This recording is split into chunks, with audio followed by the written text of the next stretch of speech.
بسم اللہ الرحمن الرحیم۔ السلام علیکم پیارے بچوں، کیسے ہیں آپ سب؟ امید کرتی ہوں اللہ کے فضل و کرم سے سب آپ لوگ خیریت میں ہوں گے اور اپنی چھٹیاں بھی اور سردیاں بھی انجوائے کر رہے ہوں گے۔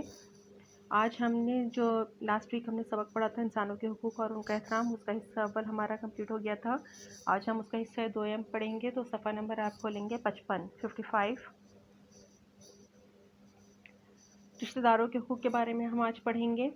قرآن مجید میں جہاں والدین کی خدمت اور ان کے ساتھ اچھا سلوک کرنے کی تاکید فرمائی گئی ہے، وہاں رشتہ داروں کے ساتھ حسن سلوک کی بھی نصیحت کی گئی ہے۔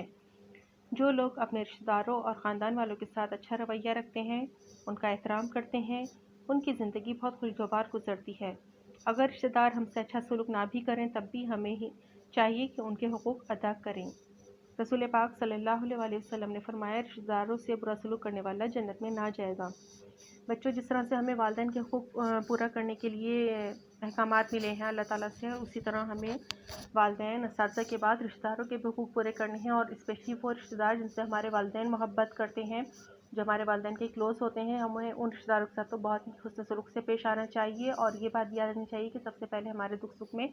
ہمارے رشتہ دار ہی کام آتے ہیں۔ چچا، پھوپھی، تایا، خالہ، ماموں، یہ سب بہت کلوز رشتے ہوتے ہیں جن سے ہمیں حسن سلوک سے رہنا چاہیے اور بہت محبت احترام رہنا چاہیے۔ اس طرح ہماری زندگی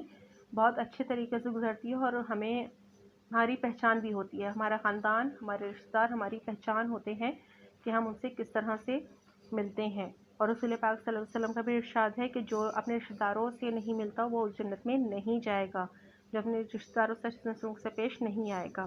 یہ بات ذہن نشین کرنی چاہیے کہ ہمیں اپنے والدین کے رشتہ داروں سے بہت اچھے طریقے سے ملنا ہے۔ سیکنڈ، اس کے بعد ہے پڑوسی۔ ہمارے گھر کے سامنے اور نزدیک رہنے والے لوگ پڑوسی ہوتے ہیں، ان کا احترام کرنا اور ان کا خیال رکھنا ہمارا فرض ہے۔ ہماری خوشی، غمی، اچھی اور مشکل وقت میں پڑوسی ہی ہمارے کام آتے ہیں۔ ان کے حقوق کو اسلام میں بہت اہمیت دی گئی ہے، ہمیں ہمیشہ ان کا ساتھ دینا چاہیے۔ بچوں، یہ بھی حقیقت ہے کہ ہم اپنے پڑوسی جو ہے ہمارے دکھ سکھ کے ساتھی ہوتے ہیں، دیوار سے دیوار ملی ہوتی ہے، بالکل آمنے سامنے فلیٹس میں اس طرح سے رہ رہے ہوتے ہیں، تو ضروری ہوتا ہے کہ ان کے ساتھ بہت اچھے حسن سلوک کے ساتھ رہا جائے اور مل جل کے رہا جائے، محبت سے رہا جائے۔ کہتے ہیں حضور اکرم صلی اللہ علیہ وسلم نے فرمایا کہ جب اپنے گھر میں کھانا پکاؤ تو اس میں شوربہ بڑھا لو تاکہ اپنے پڑوسی کو بھی دیکھ سکو، کیونکہ یہ بہت غصے کا اظہار کیا ہے یہاں پہ حضور پاک صلی اللہ علیہ وسلم نے کہ اگر ہم سو جائیں اور ہمارا پڑوسی بھوکا سو جائے، آپ اس سے بات سے اندازہ لگا سکتے ہیں کہ پڑوسی کے حقوق کتنے ہیں، کہ ہمیں ان کا کتنا خیال رکھنا چاہیے کہ ہمارے پڑوس میں کوئی بھوکا نہ رہے، ہمارے محلے میں ہمیں معلوم ہونا چاہیے۔ تو یہ اسی سے ہمارے حسن اخلاق کا پتہ چلتا ہے کہ ہم اپنے پڑوسی کا کتنا خیال رکھتے ہیں، کھانا بھیجتے ہیں، جو بھی پکاتے ہیں وہ ہم بھیجتے ہیں، اس طرح سے ہماری محبتیں بڑھتی ہیں، کوئی تحفہ دے دیتے ہیں تو یہ ہماری محبتیں بڑھانے کے لیے سبب بنتے ہیں۔ پڑوسی کو ستانا بڑا گناہ ہے، آپ صلی اللہ علیہ وسلم کا ارشاد مبارک ہے، وہ آدمی ہم میں سے نہیں جس کے شر سے اس کا پڑوسی محفوظ نہ ہو۔ تو اس بات کا خیال رکھنا چاہیے کہ ہمارے شر سے محفوظ نہ ہوں، ہمیں جیسے ہم ٹھوکا پٹی کر رہے ہوں گھر میں، اپنے کچھ بھی شور شرابہ کر رہے ہوں، دوپہر میں اکثر لوگ سو رہے ہوتے ہیں، تو ہمیں بہت خیال رکھنا چاہیے کہ بچے شور نہ کریں، کہ ہمارے پڑوسی کی نیند خراب نہ ہو، بہت تیز آواز سے ہم گھر میں ٹی وی نہ چلائیں۔ لوگ جو ہے اکثر محلوں میں ایسے شادیاں ہو رہی ہوتی ہیں، ریکارڈنگ کر رہے ہوتے ہیں،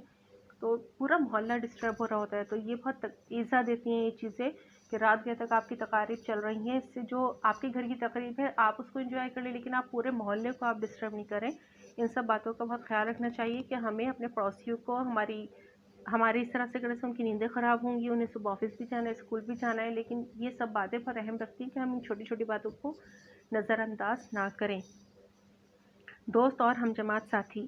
بچوں، ہمیں چاہیے کہ اچھے اور نیک دوست بنائیں، ہمارے ساتھی اور دوست ہماری پہچان ہوتے ہیں۔ اپنے دوستوں اور ساتھیوں کا خیال رکھنا چاہیے، ان کی عزت کرنی چاہیے، ان کے والدین کی عزت کرنی چاہیے، ان سے لڑنا نہیں چاہیے، برا بھلا نہیں کہنا چاہیے، ان کی غیر موجودگی میں بھی ان کی اچھی بات کرنی چاہیے، کھیلتے وقت لڑنا نہیں چاہیے، جو باتیں ہمیں بری نہیں لگتی وہ دوستوں کے لیے بھی نہیں کرنی چاہیے۔ تو بچوں، دوست اور ہم جماعت ساتھی، ہم جماعت آپ کی کلاس فیلوز جن کے ساتھ آپ کلاس میں رہتے ہیں، ساتھ پڑھتے ہیں، تو بہت ضروری ہے کہ آپ ان کے ساتھ بھی بہت اچھے اخلاق کا رویہ رکھیں، شیئرنگ کریں، جو بھی آپ کھانے کے لیے اپنا لنچ لاتے ہیں وہ شیئر کریں، اس سے آپ کی دوستی بڑھتی ہے، محبت بڑھتی ہے۔ آپ کے پاس 2 پینسلیں ہیں، آپ کے پارٹنر کے پاس نہیں ہے، تو آپ وہ شیئر کریں، اریزر دے دیں۔ اس طرح سے چھوٹی چھوٹی باتیں ہوتی ہیں جن کا خیال رکھنے سے آپ کی جو ہے محبت بڑھتی ہے اور آپ کا حسن اخلاق پتہ چلتا ہے اور آپ کو اچھے اور نیک دوست بھی ملتے ہیں۔